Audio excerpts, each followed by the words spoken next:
Welcome back. Now we're going to do more sequels. I'm going to do as many as I can for this next one. This is a sequel that came out and I didn't even know it got hate. It didn't get as much hate as Part 5, which I think is also underrated, but I didn't put it in this list because I don't have it with me right now. But here's the second one. Die Hard 2, Die Harder. This is a kick-ass sequel. I think it's worthy of being the sequel to the first film. Yes, the first film was way better, but I do agree that it is the best of the blockbusters. It's one of the best sequels I've ever seen from 1990. John McClane is still there kicking ass. It's a really fun Christmas movie. It's got a lot of, good action in it. The pace is a lot faster. It doesn't take 30 minutes to get started. It goes at a fast pace. I didn't mind the new people that they added in here. Like William Sadler, he was a decent villain. Not as good as Alan Rickman in the first film, but I still thought he was pretty decent.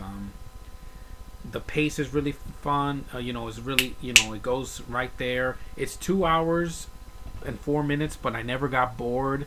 I think that the film is a lot of fun. It wasn't a copy of the first film. It became its own movie, different location. The airport thing. There's a lot of things that happen in this movie. Despite the fact that it got a lot of hate, I love this sequel. I think it's very, very underrated. It needs to be recognized more, and it needs more features. All this has is a commentary, and I don't think it deserves just that. It deserves more. It's a good sequel.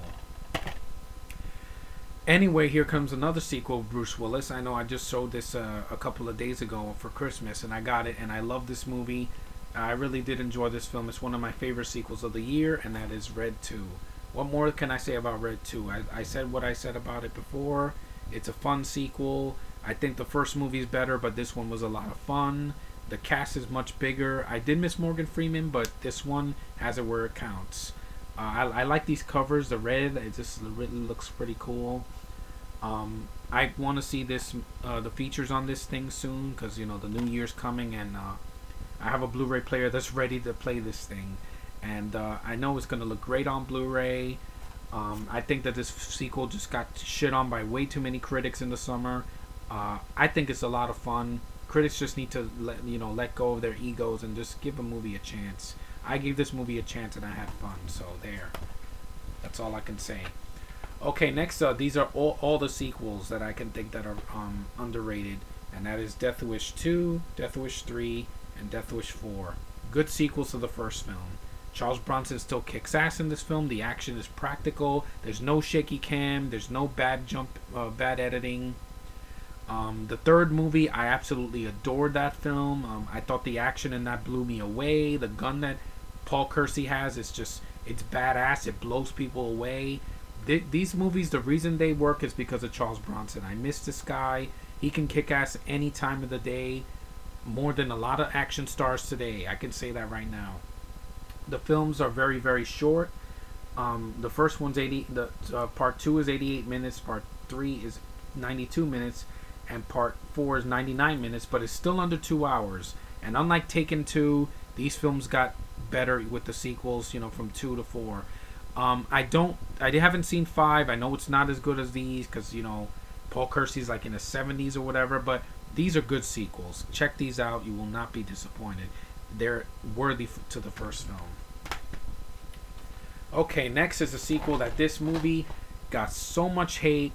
I did not see Man of Steel this year, and I'm glad I didn't because it's freaking boring. This one I saw in the theater, and it's very long as well, but I was never bored. I thought that the movie, as long as it was, it didn't bore me to tears. The effects still look better than the new film, Man of Steel, and that is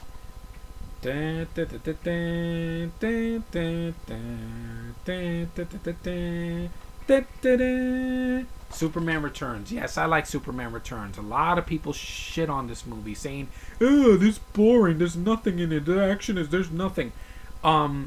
This is a Superman film. Man of Steel is not a Superman film. It's a bunch of people that fly and push each other into walls. It gets the golf clap. This, you have John Williams' kick-ass score. Brandon Routh is a better Superman than freaking this guy. Oh, he looks like Superman. Oh, this guy looks too much like Christopher Reeve. I thought he was decent. I thought he was a really good Superman compared to Henry Cavill. I don't think he's better than Christopher Reeve. Christopher Reeve is still my favorite Superman. I liked Kevin Spacey as Lex Luthor. Kate Bosworth, not the best Lois, but I still think she looks more like Lois than Amy Adams.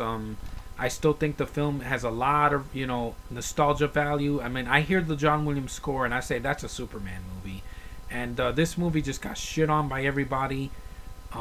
You know, it's better. I think it's better than Man of Steel. I'm gonna see Man of Steel and then forget about it. But this one, I saw it again when Man of Steel was coming out, and I had fun with it. I laughed. I like Brandon Routh. I think he's a fun actor. I never hated this guy. The suit looks better. You know, it's actually the underwear on the outside. Yeah, the S looks a little different, but I can. This is change I can accept, and it's a movie that has a lot of nostalgia for me. I saw this in the theater, liked it, and I love having the 2-disc DVD.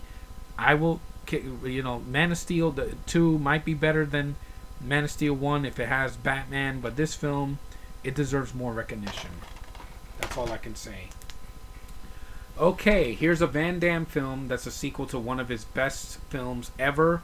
I like this sequel. I don't know why it flopped. It's much better than a lot of the Van Damme films that come out nowadays, like the other Universal Soldier films, but this one is awesome. That is Universal Soldier: The Return. Yes, this sequel is awesome. I think Van Damme is really good. He smiles. He does a lot of good moves. His fight with Michael Jai White was not disappointing. Goldberg is really intense. Yeah, he's cheesy, but what he does in the movie, when he beats the shit out of people, you feel it, man. You know, I like the Asian chick. I think nobody even talks about her anymore. I think she's beautiful. I think it's Kiana Tom. Yeah, she's beautiful. I wish she had done more like Kelly Hu or Maggie Q. But this is an awesome sequel. It's the true sequel to the first film. Not Day of Reckoning. Not freaking, you know, Regeneration. This is the real deal, man. It deserves better. It should have gotten. It should have had more features. This only has like a couple of featurettes. I wish I had a documentary or a, you know, commentary. It's a worthy sequel to the first one. Van Damme kicks ass, and that's all I can say. Okay, I'll cut it here and I'll do another part.